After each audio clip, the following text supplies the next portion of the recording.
Namaskar, Vanakkam, Namaskaram, Sat Sri Akal, Namaskar, Namasté le cinéma. Nous sommes le vendredi 28 février 2025 et voici les actualités du grand et du petit écran indien, décryptées en exclusivité par Bolly Co. Salut Elodie, comment ça va aujourd'hui? Ouais, ça va bien, on va dire. Comme tu le sais, j'ai pris mon billet pour le Myrtifest, un festival de musique dédié aux artistes d'ici qui aura lieu cet été aux Pays-Bas, et je viens d'apprendre que l'événement a ajouté une nouvelle date sur laquelle se produiront certains de mes artistes favoris. Bref, je suis légèrement blasée. En plus, tu m'en avais parlé de ce festival, mais j'ai préféré garder mes sous pour Cannes et pour venir couvrir ton festival à Toulouse. D'ailleurs, je profite peu subtilement de l'occasion pour rappeler à nos chères auditrices et auditeurs que la 10e édition du Festival des cinémas indiens de Toulouse, que tu coprésides, aura lieu du 23 au 27 avril prochain. Merci pour cette petite page de pub, Asma. Et en effet, si vous êtes dans le coin et que vous avez envie de découvrir prochainement notre superbe programmation, n'hésitez pas à nous suivre sur le compte Instagram du festival pour ne rien manquer. Exact. Maintenant que c'est dit, on peut passer au sujet du jour. Et je peux vous dire qu'il est particulièrement brûlant. Oula, qu'est-ce que tu nous réserves, Elodie? Tu n'es sûrement pas sans savoir que le film indie Mrs. avec Sanya Malhotra à sa tête est sorti sur la plateforme de streaming Z5 le 7 février dernier. En effet, c'est d'ailleurs le remake du métrage malayalam The Great Indian Kitchen que j'avais personnellement adoré. Idem. Si les critiques cinématographiques ont majoritairement salué le film, plus particulièrement la performance de Sanya, Mrs. déchaîne les passions sur les réseaux sociaux. Ah bon? Oui, il y a ceux qui saluent le courage de ce film, qui dénoncent la misogynie ordinaire, et ceux qui trouvent que le métrage bafoue les valeurs familiales traditionnelles, qui estiment évidemment que la place de la femme est à la cuisine. Oh, tuez-moi! Mais avant d'aller plus loin, il serait peut-être bon d'expliquer à celles et ceux qui nous écoutent de quoi parle Mrs. Tu ne crois pas? Bien sûr. Il s'agit de l'histoire de Risha, une danseuse qui se retrouve mariée de façon arrangée à un gynécologue. Tout va bien jusqu'au début de leur vie commune lorsque Risha réalise le fonctionnement patriarcal profond de la famille de son mari. Exemple, les hommes mangent avant les femmes, ils ne débarrassent pas derrière eux et estiment que le rôle de la femme est avant tout de les servir. Un récit profondément féministe qui a, j'imagine, heurté quelques susceptibilités? C'est peu de le dire. Sur le compte Instagram de Scoop Whoop, on pouvait lire un article titré comme suit: C'est sûr, Mrs. est pareil que Kabir Singh. Quoi? Bon, en réalité, c'est un titre volontairement provoquant pour dénoncer l'insolence des masculinistes qui défendaient le récit sexiste de Kabir Singh au nom du divertissement et qui aujourd'hui s'insurgent contre Mrs. brandissant l'argument ô combien percutant du ne nous mettez pas tous dans le même sac. J'ai mal au crâne. Moi aussi. D'autant que le film, même si je le trouve moins fin que The Great Indian Kitchen, porte en son sein un propos nécessaire sur la vie de ses épouses au foyer, que l'on dépouille de leur identité pour enfiler le costume de femme d'intérieur toujours disponible pour les hommes qu'elles servent. C'est vrai. J'ai moi-même entendu encore et encore les devoirs de femmes mariées qui m'incombaient et sans surprise, voir quelques sourcils se froncer lorsque j'explique que non, je ne fais pas la cuisine tous les jours et qu'avec monsieur on partage toutes les tâches ménagères. Parce que dans l'inconscient collectif, les tâches domestiques seraient inhérentes à la femme, alors que lorsque c'est l'homme qui les accomplit, c'est soudainement un mari extraordinaire. Et attention, si la femme loupe son plat, c'est une nudité, une ratée, une incapable.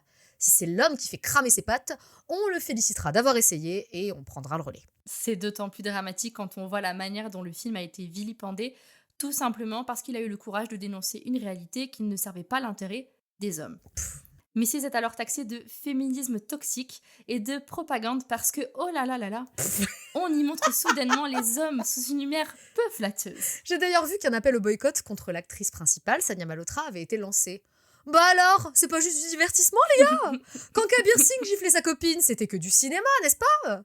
Alors pourquoi Mrs. vous dérange-t-il tant? Ce n'est qu'un film, voyons. C'est vous qui le dites. Ce deux poids deux mesures est particulièrement révélateur de la mentalité masculiniste en plus d'être infiniment hypocrite. L'idée qu'une femme puisse conscientiser la violence qu'elle subit et s'en libérer leur est insupportable. Mhm. C'est pour ça que Kabir Singh et Animal ne les dérangeaient pas, tout simplement parce que dans ces films, les victimes ne partent jamais. Je tiens en tout cas à te remercier d'avoir choisi ce sujet si important. Et on n'a plus qu'une chose à faire, vous encourager à voir Mrs. Absolument. Elodie, faisons le point ensemble des sorties de cette semaine. Qu'en dis-tu? Avec joie. Le film malayalam Officer on Duty avec Kunchako Boban et Priyamani dans les rôles principaux est en salle française depuis le 26 février avec Friday Entertainment. L'histoire? Un inspecteur rétrogradé enquête sur une affaire de bijoux contrefaits qui risque de mettre sa vie en danger. La comédie d'action tamoule Agathia sera quant à elle proposée au cinéma à partir de ce vendredi 28 février grâce à Filmi Distribution. Ce métrage comptant Jiva et Arjun Sarja à sa distribution raconte le voyage dans le passé d'un directeur artistique qui se retrouve dans le Pondichéry de l'ère coloniale. Ok, ça m'intrigue.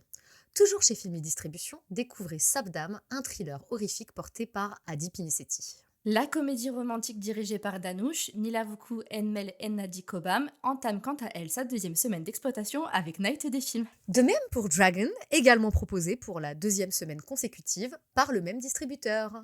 Enfin, la fresque Padmavat poursuit son retour en salles obscures pour la troisième semaine avec plusieurs séances en province que l'on doit à Friday Entertainment. Du côté de la SVOD, la série événement Double Cartel, dont nous vous parlions plus amplement dans notre épisode de la semaine dernière, est disponible sur Netflix depuis ce 28 février. Aussi, le même jour, découvrez sur la plateforme la comédie britannique Polite Society, dans laquelle une adolescente anglo-pakistanaise devient une championne des arts martiaux pour sauver sa sœur d'un mariage arrangé obscur. Je l'ai vu et franchement c'est hilarant et ça n'est pas du tout cliché, donc vous pouvez y aller. Je confirme. Asma, de quel projet à venir souhaites-tu que nous parlions aujourd'hui? Je suis tombée sur le post Instagram de l'actrice Pariniti Chopra, dans lequel elle annonce son prochain projet. Oh, et de quoi s'agit-il? Elle sera l'héroïne d'une série qui s'inscrira dans le genre du thriller, dont le titre est pour l'heure encore inconnu. D'accord, un thriller en format sériel avec Parenity, intéressant. On en sait davantage? Oui, en tout cas pour ce qui concerne le casting, puisque la comédienne sera très bien entourée. Je cite Jennifer Winget, Tahir Rajbazin, Sumit Vyas, Soni Razdan, Arlene Sethi ou encore Anoop Soni. Ah ouais, ça c'est une distribution qui a de la gueule. Je suis d'ailleurs très contente que Jennifer Winget puisse faire valoir son talent dans d'autres récits. Yeah. Je l'avais adorée à l'époque dans le soap-opéra Sarasvati Chandra, que j'ai brièvement sous-titré pour Bolly & Co justement. Oui, et pas la peine de nous demander où sont les épisodes, puisque depuis on les a supprimés pour des raisons de droit d'auteur. Jennifer est effectivement pour moi l'une des meilleures actrices du petit écran qui aurait largement mérité de percer au cinéma. Et qui portera le projet? La série sera dirigée par Renzil de Silva, auquel on doit entre autres les films Kurban et Dial 100, sortis respectivement en 2009 et 2021. Dans l'intervalle, il a également coécrit plusieurs récits comme ceux de Rang de Basanti et de Student of the Year. À la production, on retrouve Siddharth P. Malhotra, qui n'a rien à voir avec le beau gosse de Student of the Year, et qui a récemment mis en scène Maharaj avec Junaid Khan dans le rôle principal. D'accord, et est-ce qu'on sait quand ça sortira? Hélas, pas encore, dans la mesure où le tournage vient à peine de commencer. Mais on sait où ce sera disponible. Asma, c'est ce suspense insupportable. Bon, d'accord. Cette série sortira sur la plateforme Netflix. Hâte d'en savoir plus.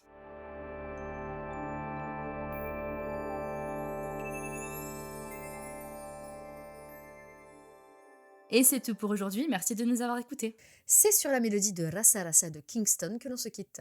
L'occasion pour moi de vous rappeler que ce film d'horreur tamoul, comptant J.V. Prakash Kumar et Divya Bharati dans les rôles principaux, sortira en Inde le 7 mars prochain.